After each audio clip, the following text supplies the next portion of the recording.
Mga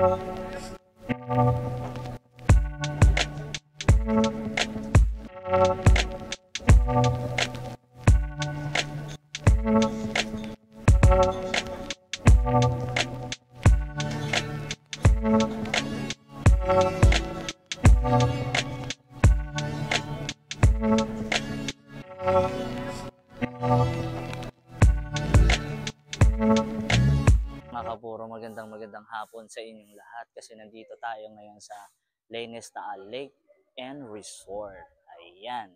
So, ayan, kung makikita nyo, nasa likod ko ang napakagandang tanawin ng Taal Volcano at syempre ng Taal Lake.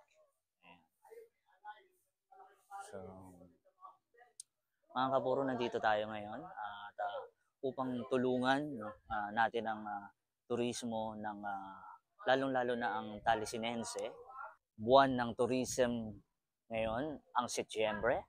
Siyempre, binigyan tayo ng pagkakataon or opportunity ng owner ng Laines Taal Lake and Resort na i-picture ang kanilang lugar. Itong kinatatayuan ko ngayon. Ayan, mga kapuro. So, lubos ako nagpapasalamat sa buong management at syempre sa napaka-humble at napaka-generous na owner ng Laines Taal Lake and Resort sa pagkakataon na ibinigay sa amin. At gusto namin ipakita sa inyo yung mga activities na meron ang Taal Laines and Resort dahil sila lang yung unique na meron dito sa Talisay, Batangas. Tulad ng ang boat riding na ipapasyal kayo mismo ng malapitan doon sa Taal Volcano upang mas makita nyo ang tunay na ganda ng Taal Volcano sa pamamagitan ng boat riding. Iba yung picture sa libro at yung actual image na ikaw mismo yung makakakita pag nandito ka sa Laines Taal Lake and Resort. Kaya mga kapuro, pasyalan nyo ang resort na to dahil maraming activity na sila lang ang meron dito sa Talisay, Batangas. Tulad ng kayaking, ayan, okay. Ayan, so paddleboard, oo. At saka syempre, meron pa. Ayan. So, mga kapuro, kung gusto nyo mamingwit, mahilig kayong mag-fishing, pwedeng-pwede dahil available to dito. Dito lang to sa Laines Taal Lake and Resort. Magagawa yung mga ganitong activity. Ayan. Pwede kayong mamingwit dyan sa harap mismo. Okay? At hindi lang yun mga kapuro. Kung gusto nyo mag-stay na mas matagal, meron silang lounge na kung saan makakapag-relax kayo at magmumuni-muni kayo ng mas matagal upang mas ma-experience nyo ng mas maganda yung Taal.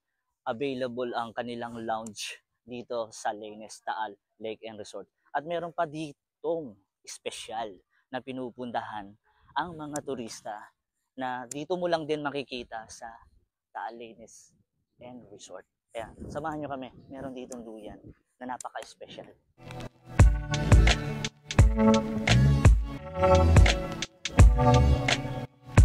So ayan mga kapuro, kapag nandito ka sa area na to, kitang-kita mo yung Taal Volcano. Ayan, aakyat ako mismo.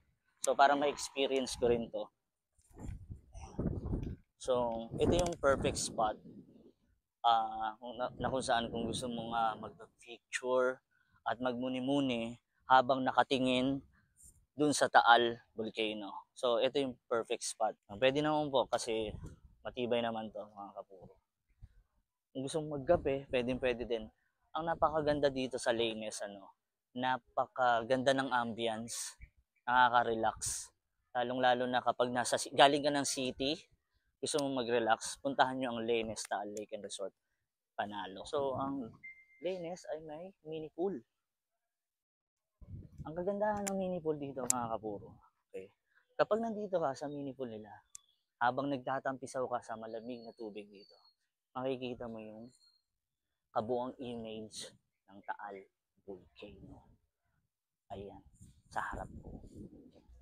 Sa ngayon wala lang tubig dahil nagpalit ng tubig para laging malinis yung tubig natin. So, kailangan natin palitan kaya wala siyang laman ngayon. At syempre mga kapuro, meron pa tayong ipapakita sa inyo ang loob ng lounge na tuturo ko sa'yo. Halika, samahan niyo. At ito naman ang kanilang Lainez Diner. Dito piniprepare, inihahanda ang masarap na pagkain. Lalong-lalo na yung natikman namin, na top silog nila. Panalo, the best.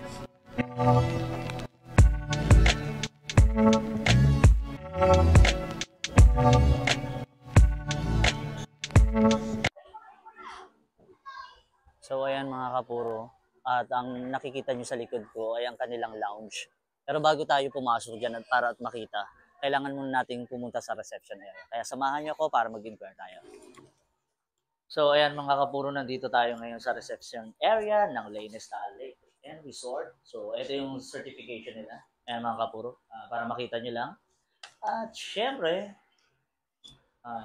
nandito ang napakagandang receptionist ng Lainez, si Miss Maricar. Ay ma'am, magandang hapon. Hello po, magandang hapon po sa inyo. Ayan. Nandito kami para mag-inquire at makita yung loob ng napakagandang lounge ng Lainez Yes po. Hotel. So, pwede niyo po ba kami masamahan? Yeah, para sure. makita? Okay po, okay po. Sige. Ayan.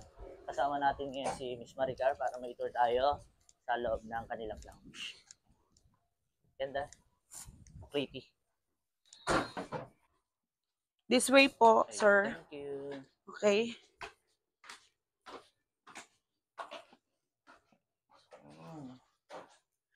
Wow. Okay, so nandito na tayo mga kapuro sa loob ng kanilang lounge. At kung makikita ninyo yung kapaligiran, napaka-elegante.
At nakita na natin yung loob ng kanilang napaka-unique, eleganteng lounge sa loob.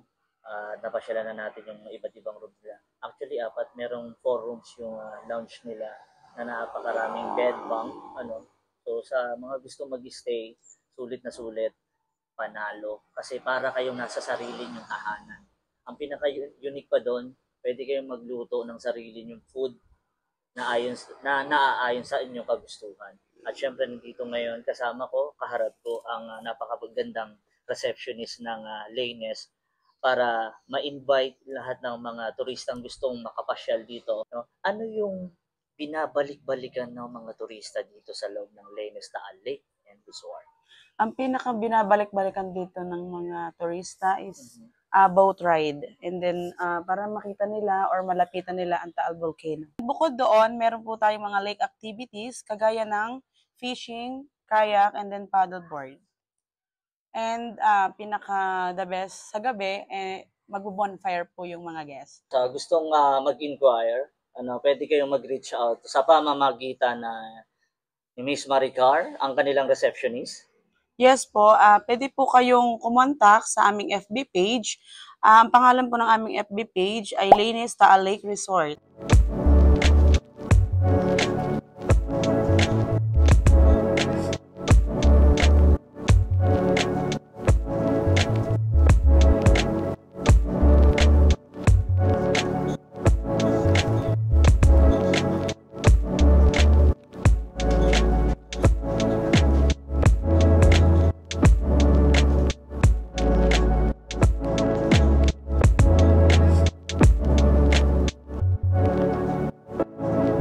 habang ako'y nagmumuni-muni dito at nakatingin sa Taal Volcano. So kasabay ng ating pagkakape. Gusto kong magpasalamat sa napaka-generous na owner ng Taal Lake and Resort sa pagbibigay ng opportunity na maipakita namin sa inyo ang ganda na meron ang Taal Lake and Resort. At syempre gusto ko rin magpasalamat sa buong management nito sa napakainit na pagtanggap sa amin, lalong-lalo na sa pag-assist sa amin. Kuya Wilson, thank you so much po sa boat ride. Boss Jonathan, thank you so much sa napakasarap na food na inahanda sa amin kanina ni Miss Aliyah. At Sir Anthony, thank you so much. Ikaw yung dahilan bakit kami nandito ngayon sa Lanes, Taal Lake and Resort. Dahil sa iyo, maraming salamat. At syempre sa Buko Park, lalong-lalo na kay Boss Dennis Patulo. Thank you so much, sir. Kayo rin yung dahilan but kami napunta dito sa inyong lalawigan, lalong-lalo na sa bayan ng Talisay. Maraming salamat po. Saludo ang Kapuro TV sa inyong lahat. At syempre gusto kong magpasalamat kay Ma'am Lizelle Canlobo. Napakatamis ng saging ninyo. At syempre, hindi ko makakalimutan si Boss Aldrin Amaba ng Key Host Kitchen Australia and Dream Life International Company. Sir, thank you so much. Bossing, maraming salamat sa patuloy na suporta sa Kapuro TV. At syempre, lalong-lalo na sa lahat ng mga sumusuporta sa Kapuro TV, maraming salamat po sa inyong lahat. Walang humpay na pasasalamat po. Please like, share, and subscribe our YouTube channel at syempre ang our FB page. No? Thank you so much. Purong pagmamahal.